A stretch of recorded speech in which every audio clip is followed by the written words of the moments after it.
नमस्कार दोस्तों, आज की यह वीडियो सीटेट परीक्षा के लिए मोस्ट इम्पोर्टेंट रहेगी क्योंकि इस टॉपिक में हम लोग अध्ययन करने वाले हैं बौद्ध धर्म का और जैन धर्म का। सबसे पहले आप सभी को क्वेश्चन यहाँ पर दिखाना चाहूँगा। महात्मा बुद्ध से संबंधित बहुत सारे क्वेश्चन अब तक एग्जाम में 2011 से 2024 में ढेर सारे पूछे गए हैं। आप लोग यहाँ पर देख सकते हो, स्क्रीन पर आपको दिखाए जा रहे हैं, ठीक है ना। तो बहुत सारे क्वेश्चन इस टॉपिक से अब तक एग्जाम में आए हुए हैं।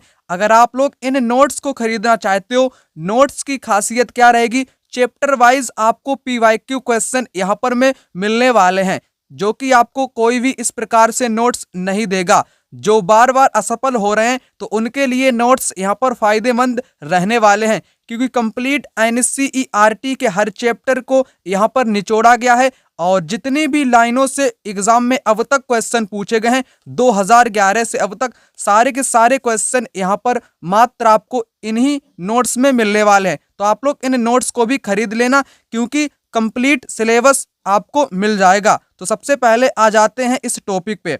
तो अपना टॉपिक यहाँ पर रहने वाला है नए प्रश्न और नए विचार, जिसके अंतर्गत बात करेंगे हम लोग बौद्ध धर्म की और जैन धर्म की। चलिए इस वीडियो को यहाँ पर शुरू करते हैं। तो सबसे पहले बात कर लेते हैं महात्मा बुद्ध की कहानी से।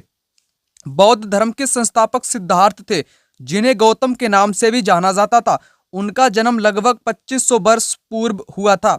यह वह समय था जब लोगों के जीवन में तेजी से परिवर्तन हो रहे थे। क्या क्या परिवर्तन हो रहा था, मैंने आपको पहले की वीडियो में बताया। उस दौरान महाजनपदों का विकसित होना और बड़े बड़े शक्तिशाली राजा उदय हो चुके थे, है ना। हजारों सालों के बाद फिर से नगर उभर रहे थे। गांव के जीवन में भी बदलाव आ रहा था। बहुत से विचारक इन परिवर्तनों को समझने का प्रयास कर रहे थे। वे जीवन के सच्चे अर्थ को जानना चाहते थे। उन्हीं में कुछ महत्वपूर्ण शामिल हुए आपके महात्मा बुद्ध जैसे, महावीर जैसे व्यक्ति। अब आते हैं महात्मा बुद्ध के बारे में। यहाँ पर कुछ महत्वपूर्ण चीजें दी गई हैं जो कि एग्जाम में हमेशा ही ट्रेंड करती हैं। बुद्ध क्षत्रिय थे तथा शाक्य नामक एक छोटे से गढ़ से संबंधित थे।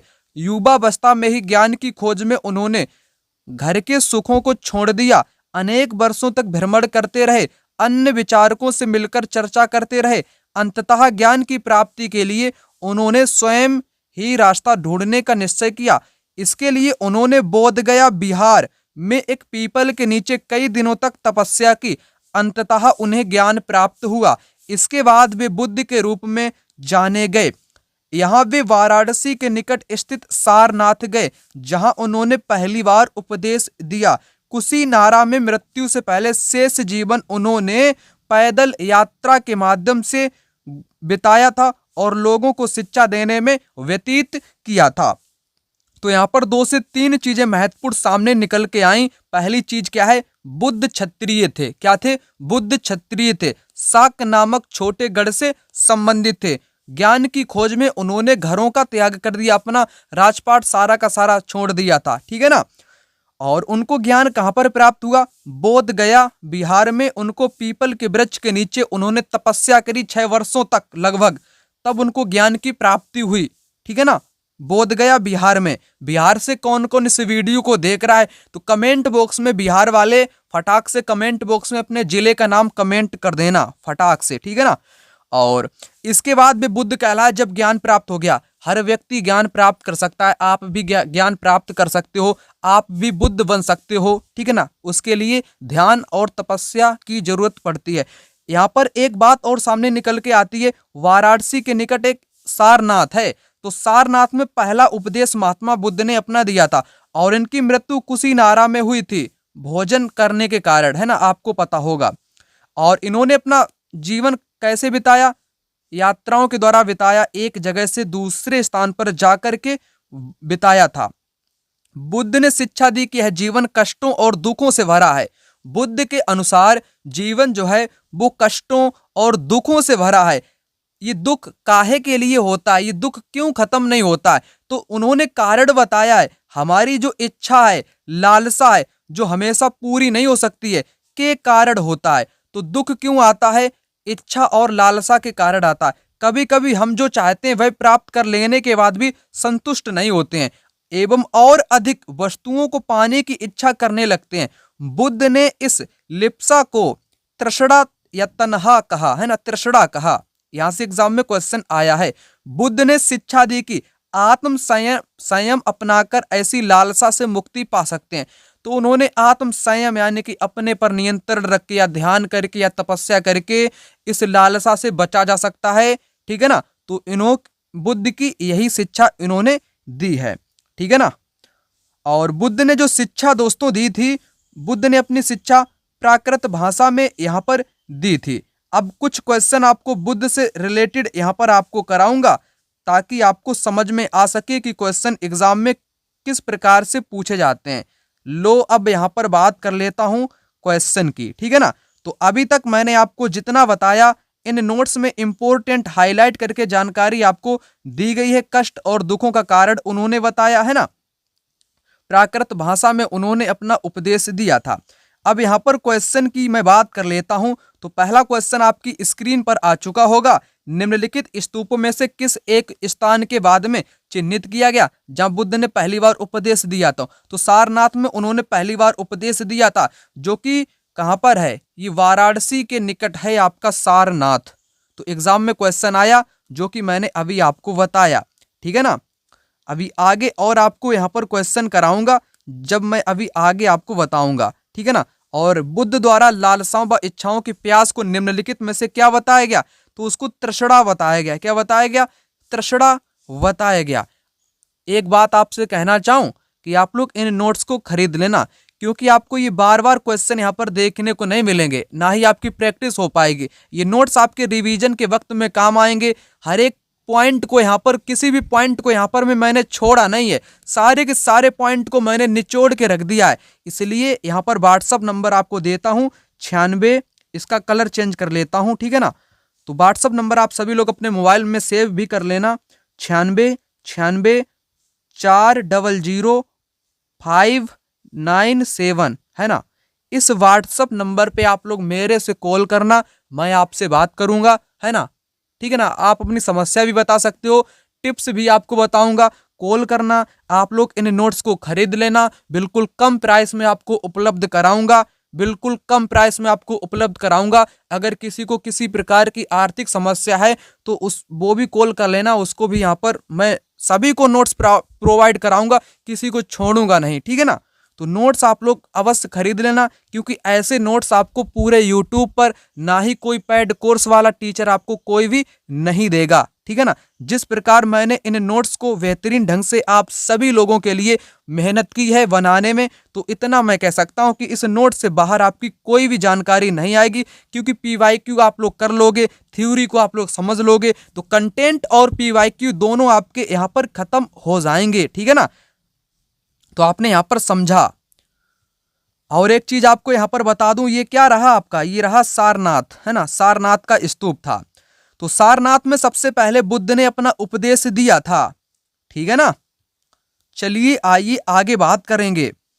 तो आगे यहां पर एक कहानी यहां पर लिखी है। एक माँ का एक बच्चा उसकी मृत्यु हो जाती है, कोई उसको जीवित नहीं कर पाता है ना। तो वो कहानी यहाँ पर दी गई है, वो उतनी महत्वपूर्ण नहीं है। तो उपनिषद की मैं बात कर लेता हूँ। किसकी बात करूंगा? उपनिषद की। इसी समय बहुत दूसरे अन्य जो चिंतक थे, यहाँ पर आप लोग समझना, जैसे एक तरफ आपके महावीर पैदा हो रहे थे, दूसरी तरफ बुद्ध पैदा हो रहे थे, और तीसरी तरफ कुछ दार्शनिक चिंतकों का भी उदय हो रहा था। वे भी कुछ ऐसे प्रश्न ढूंढने का प्रयास कर रहे थे। उनमें से कुछ मृत्यु के बाद के जीवन के बारे में जानना चाहते थे कि मौत के बाद आखिर क्या होता है, क्या घटित होता है, क्या प्रक्रिया रहती है। ये मतलब कि उत्सुक थे इन चीजों को जानने के बारे में। ऐसे चिंतकों का भी प्रादुर्भाव उसी समय हुआ था, जबकि अन्य यज्ञों की उपयोगिता के बारे में उत्सुक हुए। इनमें से अधिकांश चिंतकों का मानना था इस विश्व में कुछ ऐसा है जो स्थायी है, जो मृत्यु के बाद भी बचा रहता है। इसका वर्णन आत्मा या ब्रह्म अथवा सार्वभौम आत्मा के रूप में किया। वे मानते थे कि अंततः आत्मा तथा ब्रह्मा एक ही है। ऐसे कई विचारों का संकलन उपनिषदों में हुआ है। उपनिषद उत्तर वैदिक ग्रंथों का हिस्सा थे। उपनिषद का शाब्दिक अर्थ होता है गुरु के पास समीप बैठना। यहां से भी एग्जाम में क्वेश्चन आया है। उपनिषद का अर्थ क्या होता है? उपनिषद, गुरु के पास समीप बैठना। इन ग्रंथों में अध्यापकों और विद्यार्थियों के बीच बातचीत का संकलन किया गया है। प्रायः ये विचार सामान्य वार्तालाप के रूप में प्रस्तुत किए गए हैं। ठीक है ना। चलिए आइए बात करेंगे कुछ महत्वपूर्ण अन्य प्रकार की जानकारी आप लोग एक भी मिस मत करना, क्योंकि हर पॉइंट से एग्जाम में क्वेश्चन देखने को मिला है। ठीक, अब मैं बात करूं चर्चाओं की। उपनिषद की जो चर्चाएं हुआ करती थीं, उसमें अधिकांश पुरुष ब्राह्मण तथा राजा होते थे।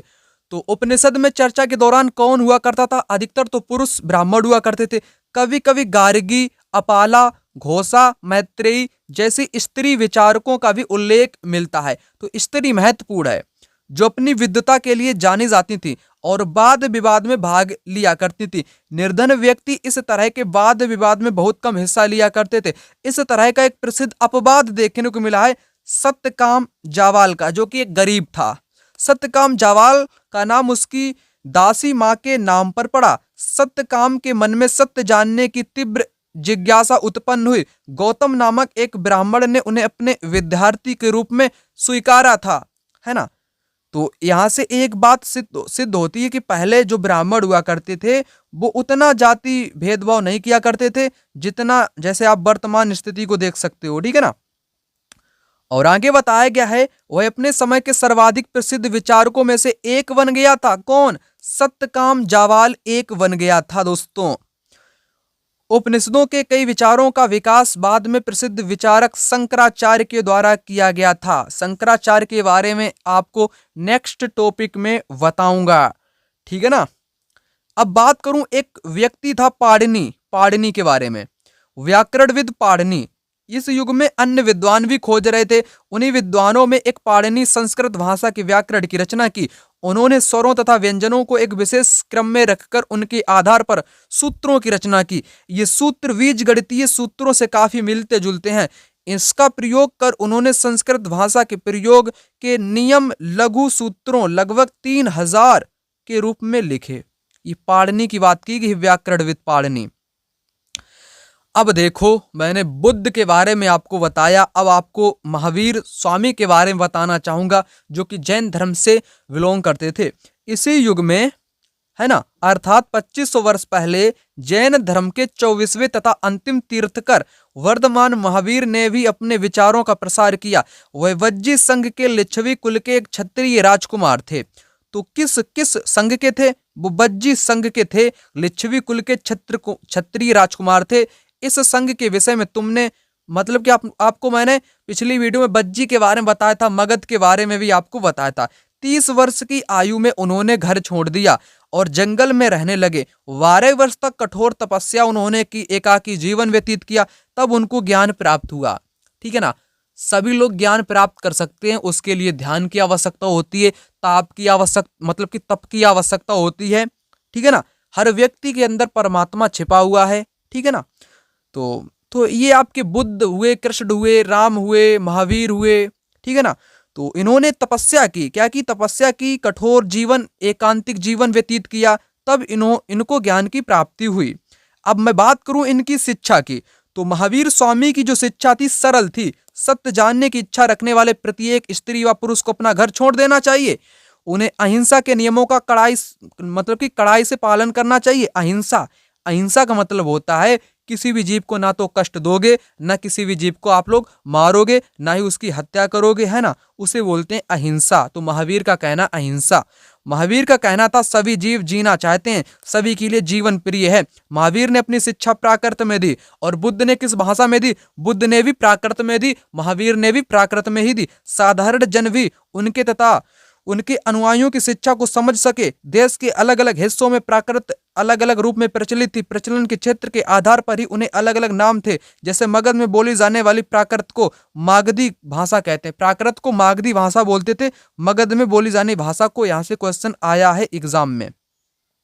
अब आगे बात करें, जैसे नाम से जाने गए महावीर के अनुयायियों को भोजन के लिए भिक्षा मांगकर सादा जीवन बिताना पड़ता था। उन्हें पूरी ईमानदारी से होना पड़ता था। चोरी ना कर मतलब कि चोरी भी नहीं कर सकते थे। उन्हें ब्रह्मचर्य का पालन करना होता था।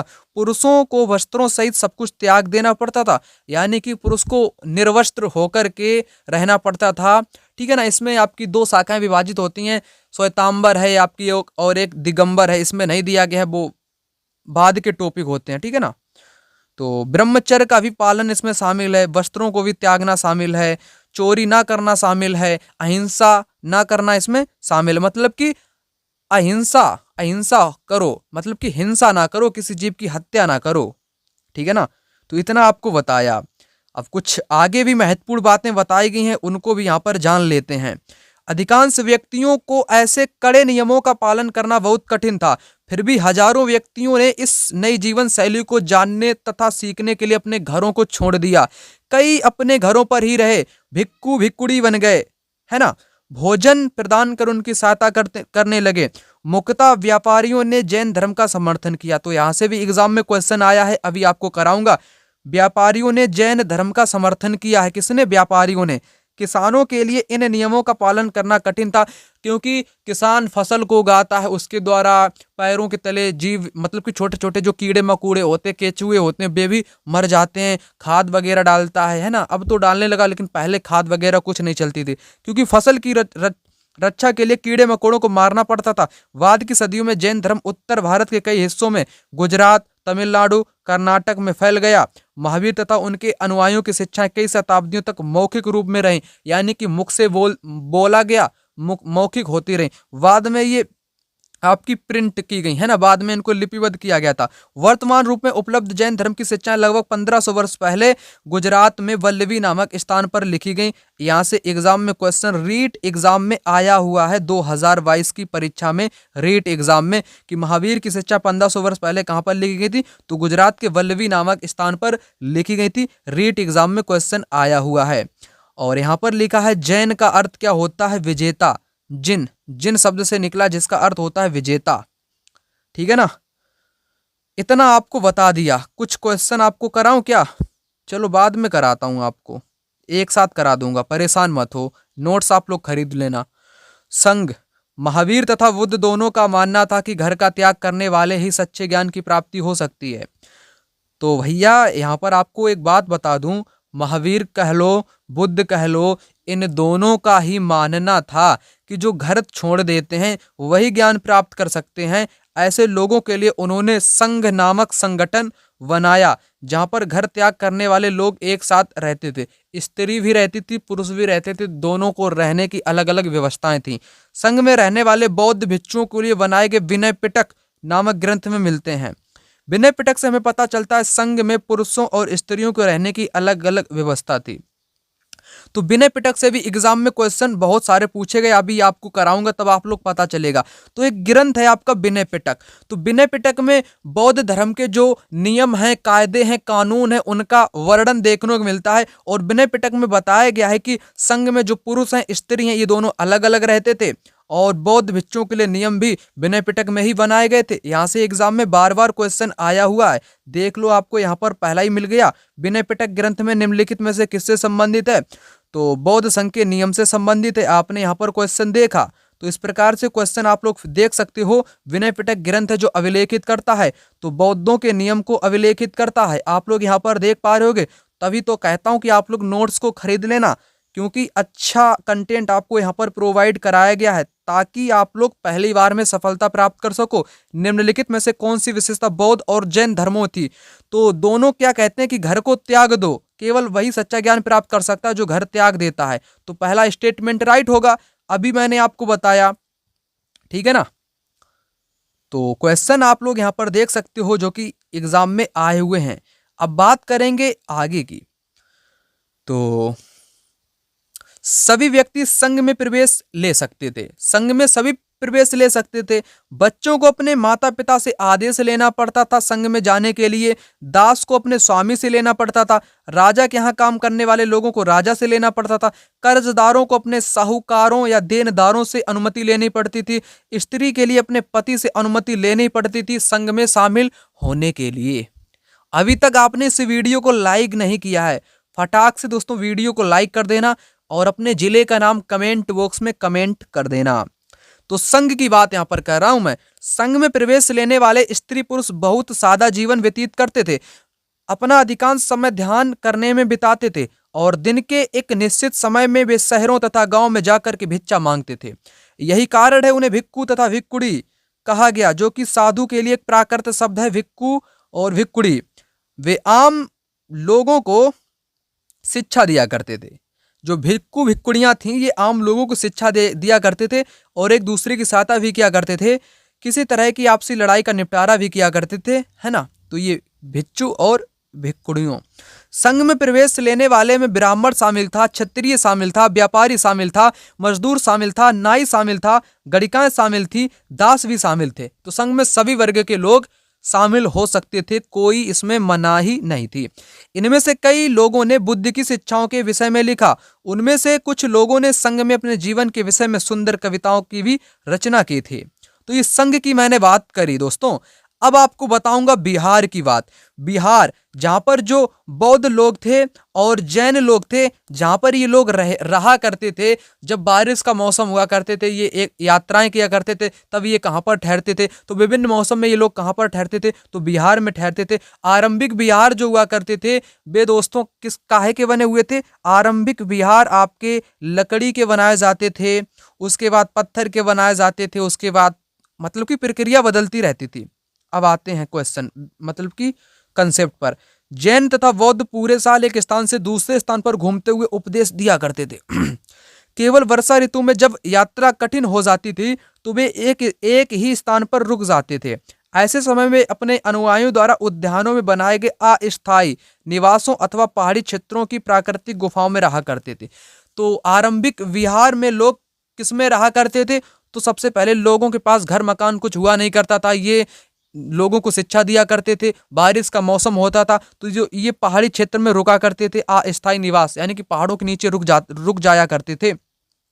फिर क्या हुआ, जैसे जैसे समय बीतता गया भिक्खु भिक्खुड़ियों ने स्वयं तथा उनके समर्थकों ने अधिक स्थायी शरण स्थलों की आवश्यकता का अनुभव किया। तब कई शरण स्थल बनाए गए जिन्हें विहार कहा गया। आरंभिक विहार किसके बनाए गए थे, तो आरंभिक विहार आपके लकड़ी के बनाए गए थे। यहां पर लिखा है आरंभिक विहार लकड़ी के बनाए गए थे, बाद में ईंट के बनाए गए थे, फिर उसके बाद पहाड़ियां खोद करके बनाए गए थे। प्रायः किसी धनी व्यापारी राजा अथवा भूस्वामी द्वारा दान में दी गई भूमि पर विहार का निर्माण होता था। विहार का मतलब है निवास स्थल जैन या बौद्ध धर्म के। तो कौन दान दिया करता था, जो व्यापारी वो हुआ करता था, धनी व्यापारी या भूस्वामी या राजा दान दिया करता था। दान के जरिए ही विहारों का निर्माण हुआ करता था। स्थानीय व्यक्ति भिक्खु भिक्कुड़ियों के लिए भोजन वस्त्र दवाइयां लेकर आते थे, जिसके बदले भिक्खु और भिक्कुड़ी लोगों को शिक्षा दिया करते थे। आगे आने वाली शताब्दियों में बौद्ध धर्म उपमहाद्वीप के विभिन्न हिस्सों में भी फैल गया था। तो इतना आपको बताया, अब कराता हूं क्वेश्चन।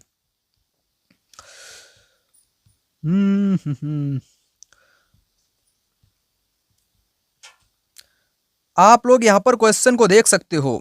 तो इतना आपको मैंने अभी कराया था। महावीर और बुद्ध दोनों ने आध्यात्मिक ज्ञान की प्राप्ति के लिए घरों का त्याग पर बल दिया। बिल्कुल, दोनों कहते हैं कि घर त्यागो तभी आपको ज्ञान प्राप्त हो सकता है। कारण उनका मानना था कि संघ में रहने के लिए अपने घरों का त्याग करने वाला ही सच्चा ज्ञान प्राप्त कर सकता है। बिल्कुल सही। तो दोनों यहाँ पर राइट आंसर हो जाएंगे, बिल्कुल सही व्याख्या भी यहाँ पर करेंगे। अब दोस्तों यहाँ पर सबसे महत्वपूर्ण चीजें आपको बताने वाला हूं, जहां से एग्जाम में हमेशा ही क्वेश्चन पूछा गया है। इसी समय बौद्ध धर्म की एक नई धारा महायान का विकास हुआ। इसकी दो मुख्य विशेषताएं थी। पहली थी मूर्तियों में बुद्ध की उपस्थिति सिर्फ कुछ संकेतकों के माध्यम से दर्शाई जाती थी। मिसाल के तौर पर उनकी निर्वाण प्राप्ति को पीपल के पेड़ की मूर्ति द्वारा दर्शाया जाता था, पर अब बुद्ध की प्रतिमाएं बनाई जाने लगीं। तो यहाँ पर पहला परिवर्तन क्या हुआ था, एक बौद्ध धर्म में एक नई धारा आ गई थी। उस धारा का नाम क्या है? उस धारा का नाम है दोस्तों महायान, है ना, महायान। महायान जैसे ही धारा आई तो एक नई चीज जुड़ गई, बुद्ध की प्रतिमाएं बनाई जाने लगी। बुद्ध की प्रतिमाएं अब बनाई जाने लगी थी। इससे पहले बुद्ध को पीपल के पेड़ के रूप में दिखाया जाता था, है ना, मिसाल के तौर पर कि जहां पर पीपल का पेड़ होगा वहां पर मान लो कि बुद्ध हैं, ठीक है ना, ऐसा पहले बताया जाता था। लेकिन जब महायान की धारा आई तब बुद्ध की प्रतिमाएं बनाई जाने लगी थी। अधिकांश प्रतिमाएं मथुरा और कुछ तो तक्षशिला में बनाई जाने लगी थी। और दूसरा परिवर्तन दोस्तों क्या हुआ? दूसरा परिवर्तन बोधिसत्व में आस्था को लेकर के आया। बोधिसत्व उन्हें कहते हैं जो ज्ञान की प्राप्ति के बाद एकांतवास करते हुए ध्यान साधना कर सकते हैं, लेकिन ऐसा करने के बजाय वे लोगों को शिक्षा देने और मदद करने के लिए सांसारिक परिवेश में ही ठीक रहना समझने लगे। धीरे धीरे बोधिसत्व की पूजा काफी लोकप्रिय हो गई। पूरे मध्य एशिया, चीन, बाद में कोरिया, जापान तक फैल गई। मध्य एशिया, चीन, बाद में कोरिया, जापान तक फैल गई। बौद्ध धर्म का प्रसार पश्चिमी और दक्षिणी भारत में हुआ, जहां बौद्ध भिक्षुओं के लिए रहने के लिए पहाड़ों में दर्जनों गुफाएं खोदी गईं। अब मैंने यहाँ पर आपको दो चीजें बताएं जिनको आप लोग याद कर लेना। बार बार रीट एग्जाम में भी क्वेश्चन आया है। सीटेट की तो बात ही छोड़ो, सीटेट की तो बात छोड़ो, रिकॉर्ड तोड़ा है इसने। और अन्य टीचिंग एग्जाम में भी क्वेश्चन आया है महायान धारा से रिलेटेड। अब आप क्वेश्चन ही डायरेक्ट देख लो ना, समझ जाओगे आप लोग। क्वेश्चन आप लोग यहाँ पर देख सकते हो, महायान बौद्ध धर्म की आरंभिक मान्यताओं से निम्न से किन कारणों से भिन्नता? इसमें बुद्ध की उपस्थिति संकेतकों के माध्यम से दर्शाई गई, जो कि यहाँ पर दोस्तों गलत आपका हो जाएगा। इसमें संकेतक के माध्यम से तो पहले दिखाई जाती थी जब महायान धारा नहीं थी। जब महायान धारा आ गई तो बुद्ध की प्रतिमाएं बनाई जाने लगी थी, है ना। बुद्ध की क्या हुई? प्रतिमाएं बनाई जाने लगी थी, ठीक है ना। क्या बनाई जाने लगी? बुद्ध की प्रतिमाएं आपकी बनाई जाने लगी थी। तो सी वाला सही हो जाएगा। बोधिसत्व अन्य लोगों को शिक्षा देने के लिए सांस्कृतिक में ये रम गए थे, ये बात सही हो जाएगी। तो सी और डी, सी डी इस क्वेश्चन का राइट आंसर यहाँ पर आपका हो जाएगा। दूसरा क्वेश्चन आप लोग देख सकते हो, महायान बौद्ध धर्म के तहत यहाँ पर पूछा गया है। कुछ संकेतकों को उपयोग करके बुद्ध की उपस्थिति मूर्ति कला के रूप में दिखाया गया। बुद्ध की मूर्तियां बनाई गई, बोधिसत्व को नहीं स्वीकारा गया। स्वीकारा गया ये तो गलत है। मूर्ति कला के रूप में मथुरा तक्षशिला का पतन नहीं हुआ, बल्कि इनका उदय हुआ था। अब क्या हुआ? बुद्ध की मूर्तियां या क्या बनाई जाने लगी? क्या बनाई जाने लगी? प्रतिमाएं बनाई जाने लगी थी। और आप लोग यहाँ पर क्वेश्चन देख सकते हो, बार बार आपको दिखा रहा हूं, ठीक है ना। नोट्स आप लोग खरीद लेना, क्योंकि आप लोग समझते हो, ठीक है ना। आप लोग नोट्स खरीद लेना, फायदे में रहोगे। बार बार आपसे कहता हूं, क्या पता बीच में क्लास आपकी बंद हो जाए या मैं कहीं पर चला जाऊं, तो आप लोग किससे पढ़ोगे, है ना। अध्ययन के लिए कुछ सामग्री तो आपको चाहिए, तो सामग्री आपको सस्ते दामों में मैं उपलब्ध करा रहा हूं, आप लोग ले लेना, ठीक है ना। सही विकल्प आपको चुनना है। बौद्ध धर्म के महायान शाखा के बारे में यहाँ पर बताना है, महायान के बारे में। तो पहला है यहाँ पर, बौद्ध धर्म की शाखा में मूर्तियों और संकेतकों का उपयोग कर बुद्ध की उपस्थिति का प्रदर्शन किया गया। बौद्ध धर्म के महायान संप्रदाय आने के साथ बोधिसत्व में विश्वास बढ़ा। बी तो आपका यहाँ पर सही हो जाएगा, है ना। बी तो आपका सही हो जाएगा। यहाँ पर लिखा ए गलत है, बी सही है। ए गलत हो जाएगा, बी सही हो जाएगा। ए गलत क्यों है? बौद्ध धर्म की शाखा में मूर्तियों और संकेतकों, संकेतक आप लोग भूल जाओ, केवल मूर्ति कह लो या प्रतिमाएं कह लो, है ना। संकेतक नहीं हुए थे। संकेतक आपके पहले हुआ करते थे, बाद में खत्म कर दिया गया। अब आते हैं कंसेप्ट पर। तो इतना मैंने आपको बता दिया, ठीक है ना। चीनी बौद्ध यात्री के बारे में आपको बताऊं, इतसिंग के बारे में बताऊं, हुएंत्सांग के बारे में बताऊं, फासियन के बारे में बताऊं, नोट्स में आपको बता दूंगा, ठीक है ना। नालंदा एक शिक्षा का एक विशिष्ट केंद्र था। हुएंत्सांग आया था बौद्ध भिक्षा ये केंद्र के लिए प्रसिद्ध था। बौद्ध भिक्षा केंद्र के लिए नालंदा यूनिवर्सिटी, यहाँ की शिक्षक योग्यता बुद्धि के सबसे आगे थे। बुद्ध के उपदेशों का वही पूरी ईमानदारी से पालन करते थे। मठ के नियम काफी सख्त थे, जिन्हें सबको मानना पड़ता था। पूरे दिन वाद विवाद चलता रहता था, है ना। युवा वृद्ध दोनों भाग लिया करते थे, है ना, वाद विवाद में। तो आपने यहाँ पर समझा। और जीवन के 4 आश्रम, ब्रह्मचर्य, गृहस्थ, वानप्रस्थ, संन्यास की बात यहाँ पर की गई है। ब्रह्मचर्य के अंतर्गत ब्राह्मण, क्षत्रिय, वैश्य यह अपेक्षा की जाती थी कि इस चरण के दौरान वे सादा जीवन बिताकर वेदों का अध्ययन करेंगे। और गृह आश्रम में क्या था, ये विवाह कर लेंगे, गृहस्थ के रूप में हो जाएंगे। वानप्रस्थ में जंगल चले जाएंगे, सब कुछ छोड़ देंगे, सन्यासी बन जाएंगे। आश्रम व्यवस्था ने लोगों को अपने जीवन का कुछ हिस्सा ध्यान में लगाने पर बल दिया। ठीक है ना, चैप्टर होता है यहाँ पर खत्म। कुछ और क्वेश्चन आपको कराऊं क्या? देख लो आप लोग, क्वेश्चन बहुत सारे अभी मैंने इसमें छोड़ दिए हैं। जैसे ये क्वेश्चन आप लोग देख सकते हो, ये सारे के सारे मैंने यहाँ पर छोड़ दिए हैं क्वेश्चन, कुल तो मैंने यहाँ पर छोड़ दिए हैं। चीनी यात्री फासियन 1600 पहले आया था। हुएन त्सांग 1400 साल पहले हर्षवर्धन के टाइम में आया था। इतसिंह 1350 साल पहले आया था। हुएन त्सांग जो था ये नालंदा आया, बौद्ध ग्रंथ इसने एकत्रित किए थे। नोट्स आपको इस प्रकार से मिलेंगे। बौद्ध धर्म का प्रचार लंका, म्यांमार, थाईलैंड, इंडोनेशिया में हुआ था। ठीक है ना, यहाँ पर महायान को भी अच्छे ढंग से समझाया गया है। बुद्ध धर्म की प्रतिमाएं है ना, बेहतरीन ढंग से आपको समझाने का प्रयास किया गया है। ठीक है ना, कुछ क्वेश्चन यहाँ पर हैं जिनको मैं नहीं करा पाया आपको, कि आरंभिक विहार लकड़ी के बने होते थे, है ना। तो ठीक है ना, नोट्स आपको बाकायदा अच्छे ढंग से यहाँ पर में मिलने वाले हैं। आप लोग व्हाट्सएप पे कॉल कर लेना, नंबर मैंने आपको प्रोवाइड करा ही दिया है। 96 400 597 पे आप लोग कॉल करना, व्हाट्सअप करना, मैं आपसे कॉल करूँगा। ठीक है ना, तो मिलते हैं दोस्तों दूसरी वीडियो में, तब तक के लिए जय हिंद, वंदे मातरम।